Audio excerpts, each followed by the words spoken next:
All right, so somebody left a comment asking for an ISO guide, and so today I'm just going to be going over how to play ISO, how I like to play ISO, and some tips and tricks for playing ISO effectively. I have just been spamming ISO in rank this act, and he is super strong, especially if you know how to play him properly. If somebody were to ask me the best agent to solo carry your team with, I would definitely say that it's ISO. If you're a lower rank and you want the agent to just carry every game and rank up super fast, ISO is definitely the one to main. But you definitely do need a couple things to play him properly. The biggest of which is going to be your mechanical skill. So ISO is very similar to Reyna, where if you are not killing people and putting up frags on the leaderboard, you are not really doing much for your team impact wise. Like Reyna, you pretty much need to kill people to get your orbs for dismissing and for healing. I mean, I guess if you're not killing anybody on Reyna, you can still leer for your team. But with ISO, there's really not much you can do if you are not killing people. Like the only thing you can do on ISO really is just vulnerable for your team, pop your shield, like send a little wall in and just be a meat shield for your team. But if you're not shooting back, you're really not going to find the full potential of ISO, especially if you're ulting and you're losing every single ultimate. It's really hard to find impact. Obviously, you still can if you're ulting for your team to go in. You're going to be distracting one guy even if you lose, or you can just try ulting their sentinel to silence all of their setups. But ideally, you want to be good mechanically in order to fully utilize ISO.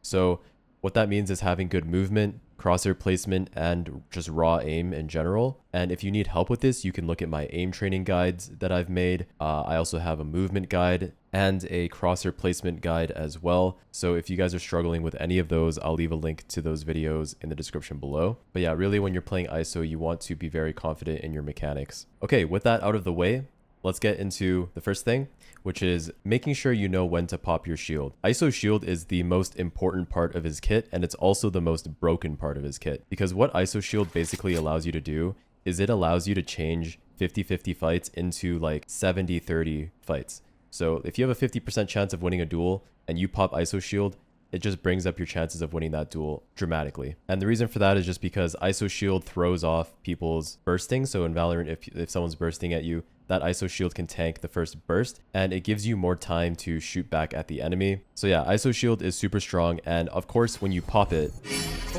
it makes an extremely loud sound cue. So you can see when I pop my ISO shield, I have this little timer that runs down. It's very similar to the jet dash. So you want to know when to pop it. You don't want to pop it just randomly if there's nothing here. Like if I'm not sure if there's a guy on this angle, I'm not going to pop ISO shield just to swing this. Right, I want to make sure that I'm about to take a duel. So whether that's getting information by jump spotting, seeing one, and then, okay, now I'll pop my ISO shield because I know there's somebody here that I can fight. But if I don't know for sure that I'm about to take a duel, I will not pop my shield, because once you pop this shield and it runs out and you don't get a kill to refresh it, this shield is gone forever in the round. Which is why you want to pop your shield when you know you're about to fight somebody. So that's when people are executing onto your site. Or if you're on attacking, it's when you're about to hit a site. That is when you want to be popping your ISO shield, when you know you're about to go into an engagement. So yeah, make sure you don't waste your ISO shield. Treat it like a jet dash to where you are using it if you know for sure there's somebody that you are about to fight. Because for example, if I'm attacking and I just pop my shield and I no longer have the shield because I wasted it, and then we go into a site hit, I'm pretty much just a regular ass dude. You know what I mean? I'm just a normal human being at this point. There's pretty much no point of me playing ISO. Like I might still have my wall and my vulnerable, and that's really it. So your shield is the biggest part of your kit that you want to make sure you're using properly. Next, let's talk about the vulnerable. The vulnerable is super underrated. This is a really, really strong ability, because not only does it vulnerable people so it makes them squishier, it also silences abilities. And this is absolutely huge, because you can use your silence to deny information. For example, Sovas love to drone from this corner right here. You can use your silence and throw it like that if you hear a Sova drone A main, and you instantly deny all of that information. Not only that, you can use it to deny Gecko ult. For example, I have this clip right here of me playing Sunset, and I see that they have a Gecko ult, so I position myself to vulnerable the Gecko ult. And as you can see, he Gecko ults, I vulnerable, and it immediately cancels out his Gecko ult, which shuts down their entire rush. So the vulnerable is super strong. Not only is it really good for denying information, like I just said, but you can also use it to slow down any rushes. For example, on this choke point on Ascent, if they are getting ready to push out of this choke point and I'm sitting dice, I can just throw a vulnerable like this, and this pretty much shuts down their entire rush. This will probably hit 2 or 3 people running out, and they can either decide to keep running out to where you will just farm them because they are just squishy and they'll take 2 bullets to kill, or they have to cancel their entire hit, and by that point you've stalled enough time for your teammates to rotate over. You have maybe one flanking as well. So not only is the vulnerable really good for denying information, but you can use it to completely shut down entire executes.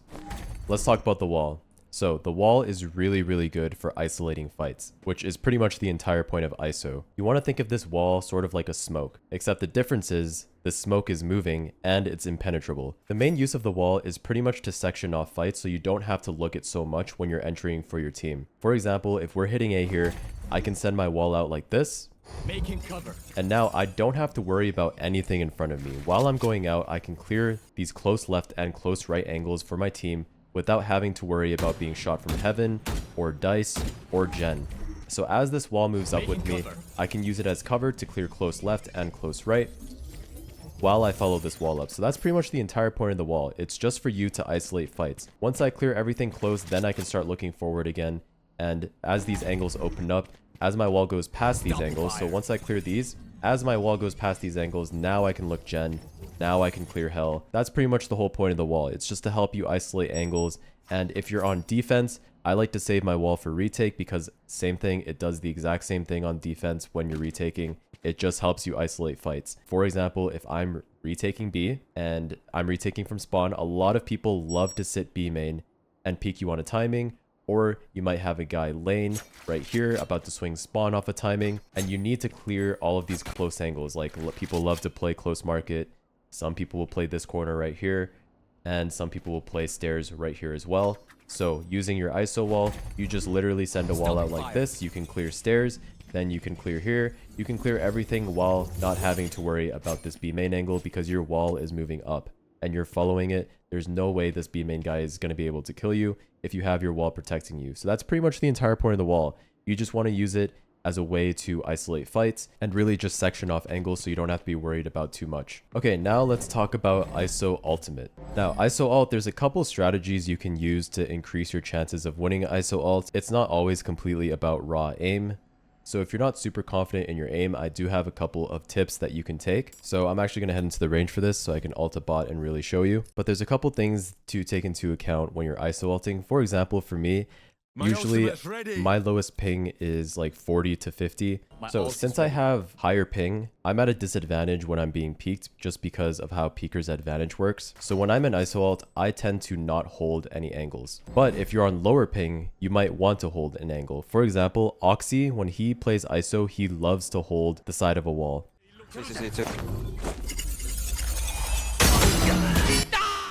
So when you're ulting, Oxy loves to go left like this, or he goes right. And this is a super valid strategy. So you can either go left and hold this sliver, or you can go right and hold like this. And what this does is it sections off an entire section of ISO ult. So when you do that, right, the enemy has to spawn behind this wall. And if you're holding this, once the walls drop, they can only be on that left side. And that's the advantage of holding a sliver like that. But the reason I don't do that is because I play on higher ping, like I said. And if I'm holding like that and I get swung by the enemy, I'm actually at a disadvantage. So what I like to do is I sit behind my wall like this and just wait for it to drop. And once the wall drops, then I take an aim duel with my enemy. The disadvantage to doing that is that I have to react to the entire ISO ult field. So they could be left or right. But I'm able to do that because I'm very confident in my mechanics. So it really depends on what type of player you are. There's really no wrong way to play the ISO ult. You can just do whatever's comfortable for you. If you're like me and you're confident in your mechanics, you can hide behind the wall. The advantage of hiding behind the wall also is that there's no risk of you losing your shield. So if you pop your shield and you're ISO ulting, a lot of enemies will like to jump out and try to right click classic your shield off, or if they have a shorty. The advantage of instantly hiding behind the wall like I do is that you get to keep your shield up. There's no chance that your shield gets broken, meaning that you have an advantage when the walls drop. So there's really no right or wrong way of doing it. There's pros and cons of doing it both ways. So it's really up to your playstyle and what you're comfortable with. Another thing is when you're ISO ulting, when the walls drop, you want to immediately strafe. So once you locate your enemy, you want to immediately strafe instead of standing completely still. Because the first thing that's going to happen when the walls drop is that you're both going to want to flick and shoot at each other. So what I do when the walls drop is instantly I just strafe and then I go for a shot onto my enemy. And this just makes you a harder target to hit when the walls drop and you instantly strafe. You're going to throw off the crosshair placement and also the flicking of the enemy. They're going to want to flick to where you are, but if you strafe instantly, you're going to dodge that initial burst, which I find helps me a lot with winning ISO ult. Another thing with ISO ult is you want to try and find either their sentinel or you want to find somebody who can't really fight back. For example, like a Jett who popped knives that round, or an opper like a chamber ult. If anybody's opping, you want to try and ISO ult that guy, obviously because it's an easy kill. If you're ulting an opper, I always recommend doing my method where you immediately go behind the wall, because you don't want to risk them jumping out and shortying your shield and then opping you. That would be really embarrassing. If you're going up against an opper in an ISO ult, just immediately tuck behind your wall with your shield popped and you pretty much have zero chance of losing that duel unless you just whiff extremely bad. But yeah, if you can't get an opper or, you know, Jett knives, then you want to go for a sentinel if possible.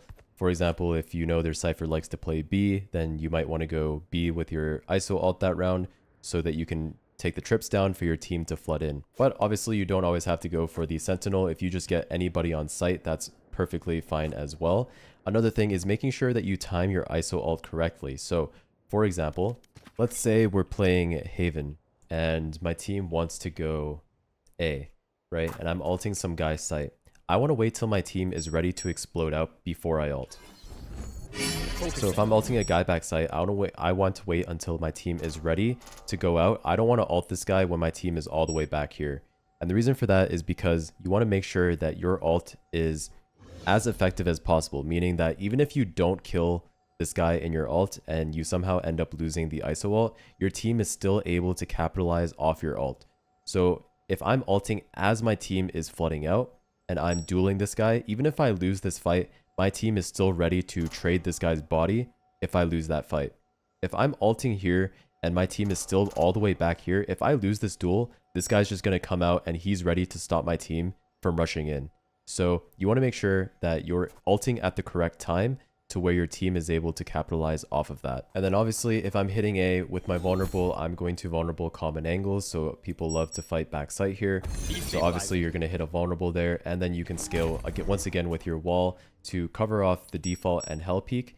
You're going to scale up with your wall, clear this close angle, clear graffiti, and then now we can look back sight and hell once my wall reaches this point. So yeah, that's pretty much it, guys. Those were the quick tips and tricks for ISO that I can give. Hopefully this video helps you guys out, and I will see you in the next one. Peace.